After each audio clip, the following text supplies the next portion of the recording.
मौसम ने करवट बदली तो आसमान से आफत की बौछारें गिरने लगी। रामपुर गांव की उस सकरी सड़क के किनारे तेज कड़कती बिजली और मूसलाधार बारिश के बीच धुएं का एक गुबार उठ रहा था। ये धुआं था राजू चिकन पकौड़े वाले के ठेले का। राजू, दिल का अमीर पर जेब से लाचार।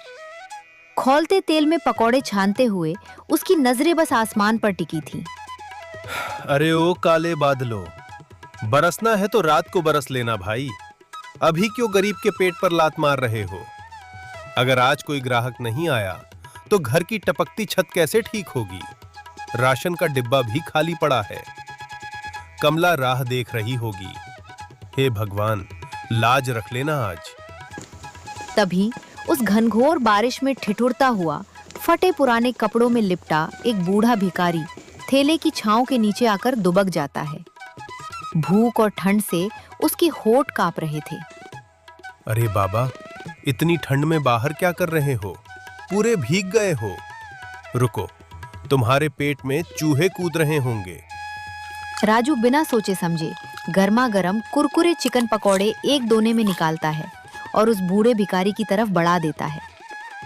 लो बाबा, ये गर्मा गर्म चिकन पकौड़े खाओ, बदन में थोड़ी गर्मी आएगी।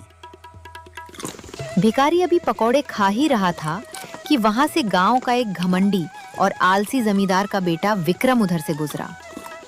विक्रम हमेशा राजू की मेहनत से जलता था, क्योंकि खुद तो वो दिन भर ताश खेलता था। अरे ओ राजू, क्या बात है भाई?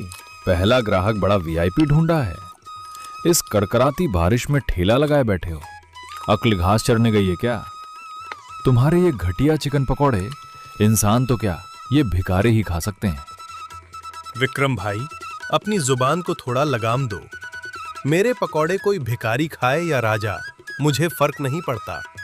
मैं अपना कर्म कर रहा हूँ, भूखे को अन्न दे रहा हूँ। मेरा हिसाब ऊपर वाला रखेगा। हाँ, देख रहा हूं। ऊपर वाला भारी बारिश के रूप में तुम्हारी दुकान बंद करवा के बड़ा तगड़ा फल दे रहा है। बैठे रहो इसी भिखारी के भरोसे। राजू उदास होकर अपना ठेला आगे बढ़ाता है कि शायद आगे कोई ग्राहक मिल जाए। तभी सड़क के कीचड़ में उसे प्लास्टिक की पन्नी में लिपटा हुआ कुछ मिलता है। राजू उसे उठाता है तो देखता है कि वो कोई बटुआ नहीं, बल्कि एक सरकारी आईडी कार्ड और कुछ बेहद जरूरी दस्तावेज हैं। उस आईडी कार्ड पर रामपुर के ही एक बड़े बुजुर्ग थी। अरे, ये तो गांव की उस बड़ी पुरानी कोठी वाले जमींदार दादाजी का सरकारी आईडी कार्ड है। इसके बिना तो सरकारी दफ्तरों में कोई काम नहीं होता और बुजुर्गों के पेंशन के कागजात भी इसी से जुड़े होते हैं। बेचारे परेशान हो रहे होंगे। पर अगर मैं अभी ठेला छोड़कर गया तो आज की बोहनी भी नहीं होगी। घर का राशन कैसे आएगा? नहीं राजू, अपनी कमाई के चक्कर में किसी बुजुर्ग की परेशानी को अनदेखा मत कर। ऊपर वाला सब देख रहा है। राजू तुरंत अपना ठेला घुमाता है और मूसलाधार बारिश में भीगते हुए गांव के कोने में बनी कोठी के सामने जा खड़ा होता है। वो हिम्मत करके भारी दरवाजा खटखटाता है। अंदर से एक चिड़चिड़े मिजाज के बुजुर्ग बाहर आते हैं। कौन है भाई? इतनी आफत की बारिश में दरवाजा पीट रहा है। भीख मांगने का यही वक्त मिला है क्या? भागो यहां से।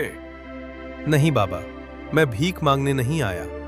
सड़क पर आपका ये जरूरी सरकारी आईडी कार्ड और कागजात कीचड़ में गिरे मिले थे। सोचा लौटा दूं, क्योंकि इसके बिना आपके बहुत से काम रुक जाएंगे। देख लीजिए, आपका ही है ना? आईडी कार्ड को देखते ही बुजुर्ग के चेहरे का गुस्सा हवा हो गया। उनकी आंखों से आंसू छलक पड़े। उन्होंने राजू का हाथ थाम लिया। बेटा, तुम कोई मामूली इंसान नहीं, मेरे लिए फरिश्ता बनकर आए हो। इसी आईडी कार्ड और कागजात के भरोसे अस्पताल में मेरी बीमार पत्नी के मुफ्त इलाज की सरकारी फाइल पास होनी थी। अगर ये आज न मिलता तो कल अस्पताल वाले उसे निकाल देते। मैं बहुत परेशान था बेटा, बहुत बहुत शुक्रिया। बाबा, शुक्रिया मत कहिए। आपकी पत्नी जल्दी ठीक हो जाए, बस यही दुआ है। आपके चेहरे का ये सुकून ही मेरी आज की सबसे बड़ी कमाई है।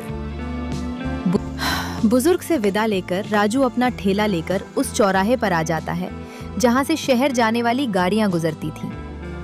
बारिश थोड़ी थमी तो किस्मत ने पलटा खाया।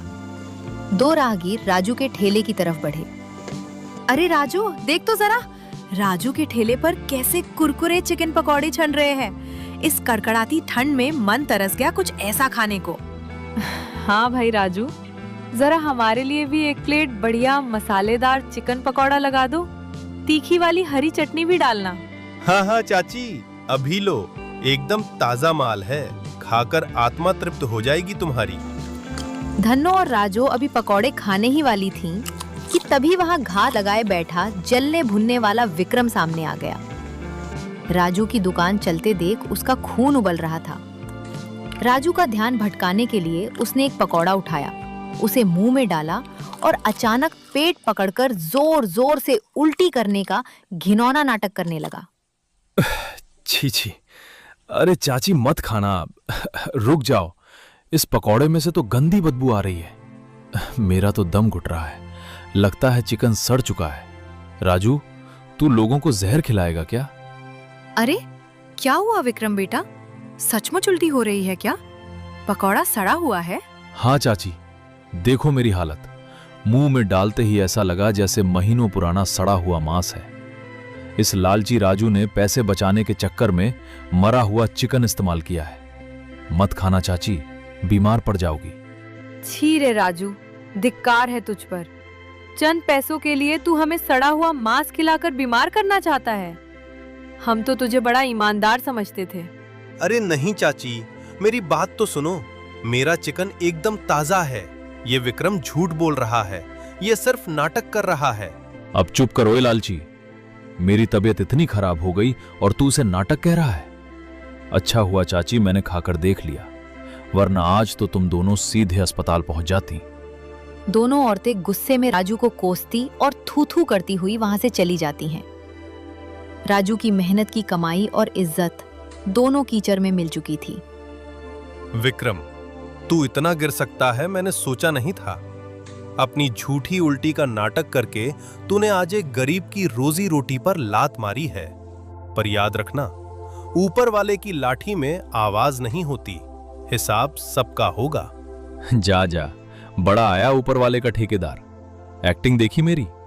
बन गया ना मैं गांव का भला आदमी, और तेरी दुकान ठप। अब बैठ के मक्खियां मार। विक्रम सीना तानकर चला जाता है।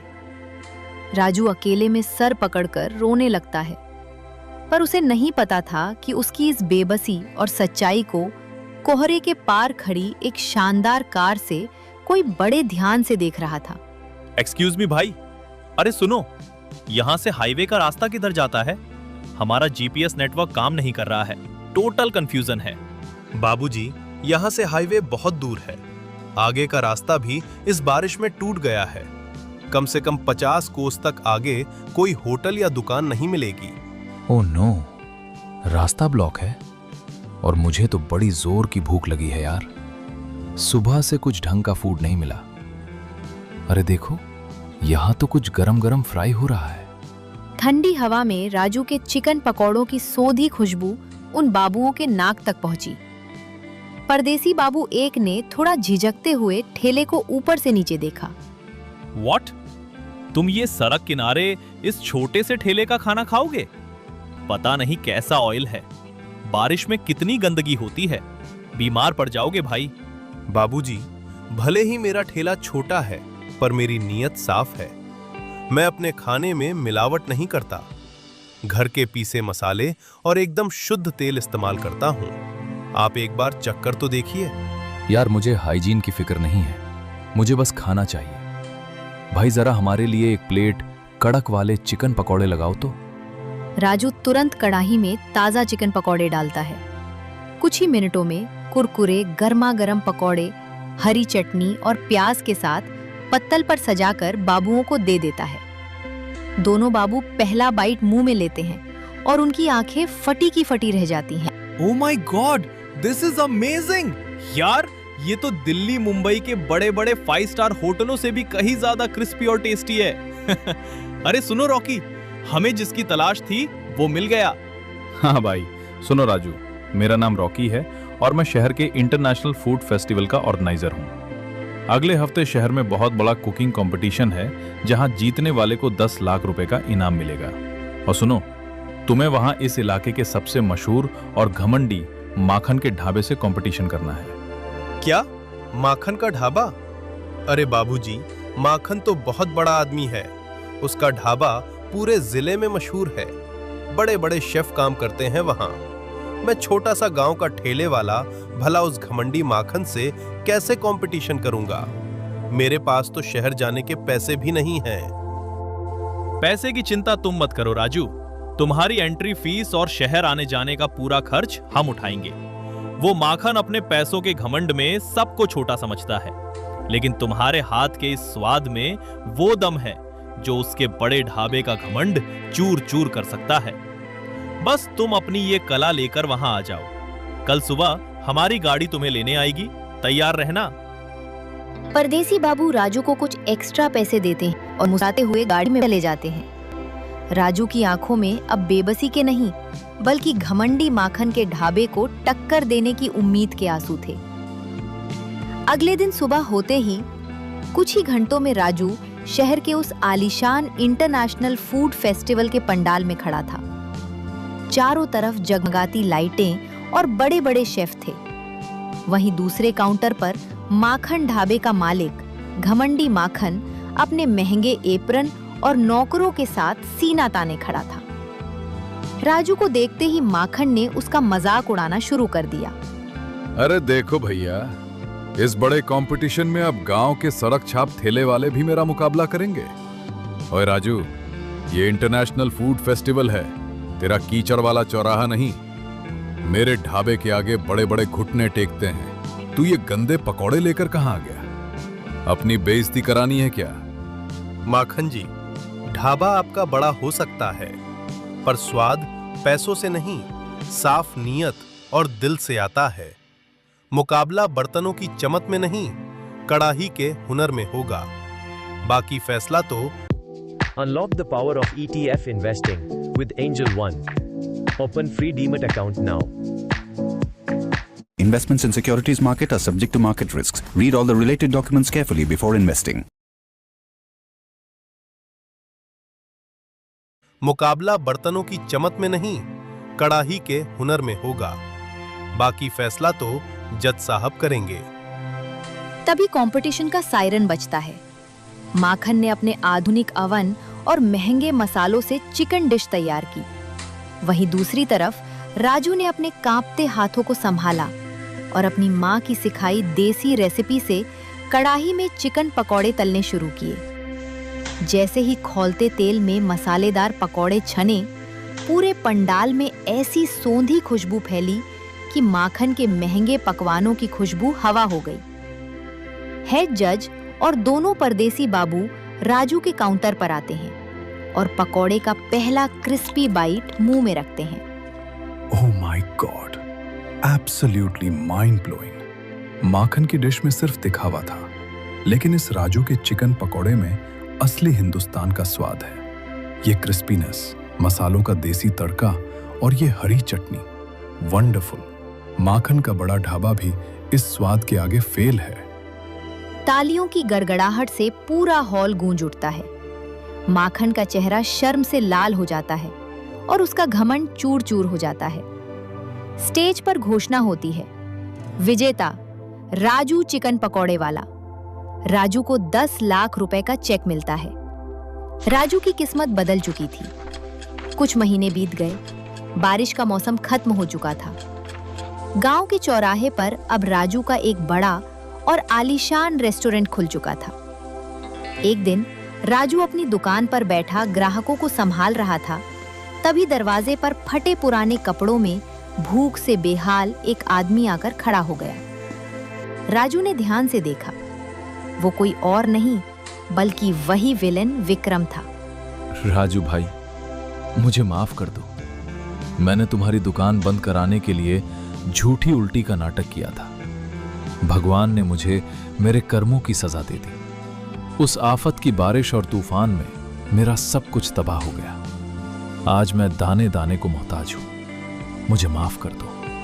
विक्रम को इस हाल में देखकर राजू की आंखों में आंसू आ गए। विक्रम भाई, दिल छोटा मत करो। इंसान से गलतियां होती हैं, पर जो अपनी गलती मान ले वो बुरा नहीं होता। तुम कहीं मत जाओ, आज से मेरी इस दुकान का पूरा हिसाब किताब तुम ही संभालोगे। विक्रम रोते हुए राजू के बड़प्पन के आगे नतमस्तक हो गया। तो दोस्तों, कहानी कैसे लगी कमेंट बॉक्स में जरूर बताएं।